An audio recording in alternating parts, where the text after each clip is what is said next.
मावशी कशी उमरा खायची अशी फोडून का? असे फोडून खायचे. अरे वा लई चांगले आहेत. उमराने डोळे येत नाहीत. हा उमरं खाल्ल्याच्या नंतर नजर कमी येत नाही, गुडघे दुखत आहेत, त्याच्यामध्ये कॅल्शियम असतं ना भरपूर. मावशी हीच भाजी खाल्लेली जास्त तुम्ही? हीच भाजी खाल्ली. उमराची लई मस्त लागते. आम्ही अरे जवळचं पीठ सुद्धा हाटून खाल्ले. तर मंडळी ह्या भाजीमध्ये इतकं प्रचंड कॅल्शियम आहे ना, हे जर ह्या भाजीचं जर सेवन जर आपण केलं ना तर आपले गुडघे आणि कंबर कधीच दुखणार नाही.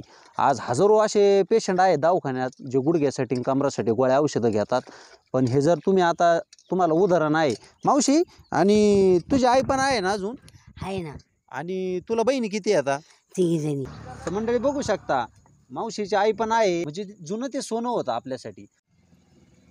भरपूर असे उमरं घेतलेत. आता आपण आता फोडून घेऊ.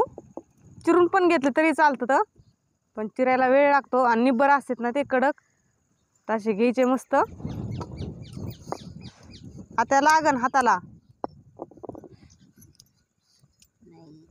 आपण आता असे फोडून घेऊ. चिरून घेतले तरी चालतं, पण आता मी फोडूनच घेते, वेळ लागतो चिरायला. पण निब्बर असतात ना ते असे 4 भाग करून घ्यायचे त्याचे, म्हणजे पटकन शिजतील ते. असे फोडून घेतले हो मावशी, धुवायचे नाही ना अजिबात?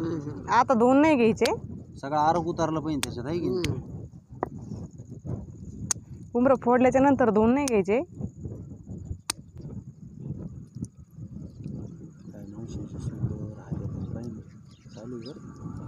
सगळे उमरं आपले फोडून झाले तर, आणि चूल पण पेटून घेतली. आपण आता कढई चुलीवर ठेवू आणि शिजायला टाकू. थोडंसं तेल टाकलंय, परतून घ्यायचे थोडे.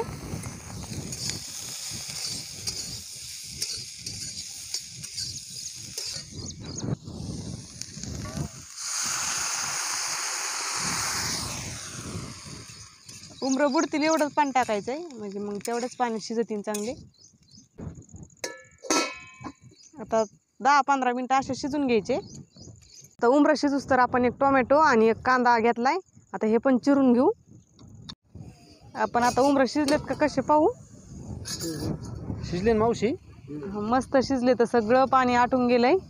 वास पण खमंग आलाय ग. हो हे बघा मऊ शिजले. तर आता हे खाली काढून घेऊ आपण. कढई गरम झाली. आता आपण उमरं काढून घेतले शिजलेले. आता तेल टाकून घेतलंय परत. आता तेल चांगलं गरम झालंय, पण कांदा चिरून घेतलेला टाकू. कांदा मस्त लालसर परतून घ्यायचा आहे.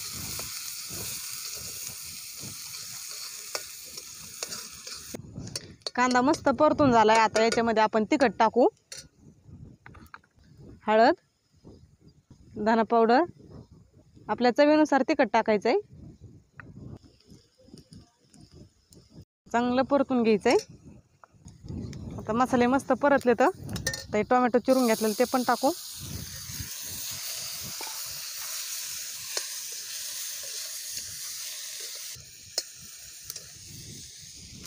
टोमॅटो पण चांगलं परतून घ्यायचं आहे. तर याच्यामध्ये टाकू चवीनुसार मीठ.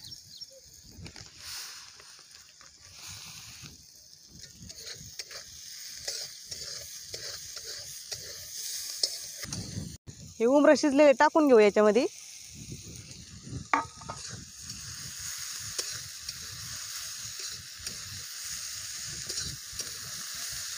आता खमंग वास आलाय का भाजीचा?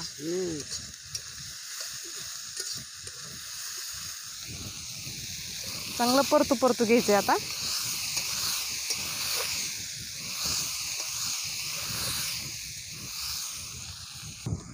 आता भाजी मस्त परतली. याच्यामध्ये आपल्याला 2-4 दाणे उगं थोडंसं घेतलाय शेंगदाण्याचा कूट टाकायचा आहे. मावशी शेंगदाण्याच्या कुठने लय भारी लागते ना, आरग उतरतो शेंगदाण्याचा नाही का. चव लागती भाजीची मस्त. जास्त नाही टाकायचं, ते दिसत पण नाही असं टाकायचं. लहान मुलं लय आवडीने खातात. मस्त अशी आपली भाजी तयार झाली. आता मी आत्याला देते जेवायला. खाऊन पाहते ना आत्या कशी झाली. त्यांना खूप दिवसाची खायची होती, म्हणजे आवडती भाजी सगळ्यांना. आम्हाला म्हणे तुम्ही पण खात जा, अशी आयुर्वेदिक राहते ही भाजी. लेकरांना पण घाली जा करून. मावशी आता आपण दोघं जेवण करू. दे मावशी आता मला दे. म्हणजे आपण आता भाजीची चव घेऊन बघू. आपण आता कढई पण खाली उतरून घेऊ. आता भाजी सांगा कशी झाली हा.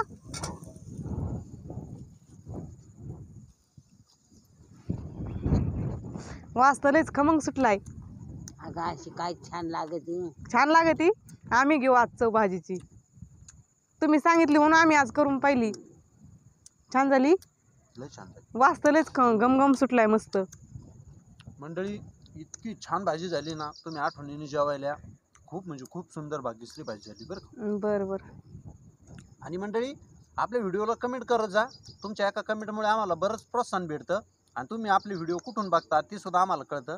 आम्ही प्रत्येकाची कमेंट ही वाचत असतो. आपले व्हिडिओ तुम्ही कुठून बघता हे नक्की कमेंटमध्ये कळवत जा. तर मंडळी तुम्हाला आजचा आयुर्वेदिक भाजीचा व्हिडिओ कसा वाटला आणि तुम्ही ही भाजी आठवणीने करून खात जा. तुमच्या अगदी घरात लहान मुलं असतील, आई वडील असतील, त्यांना पण देत जा. आणि ही आयुर्वेदिक भाजी जास्तीत जास्त आपल्या तुमचे पाहुणे असतील त्यांना शेअर करा, म्हणजे त्यांचा पण खूप फायदा होईल. व्हिडिओला लाईक करा, व्हिडिओ जास्तीत जास्त शेअर करा. पुन्हा भेटू आपण अशाच एका नवीन व्हिडिओमध्ये. तोपर्यंत धन्यवाद.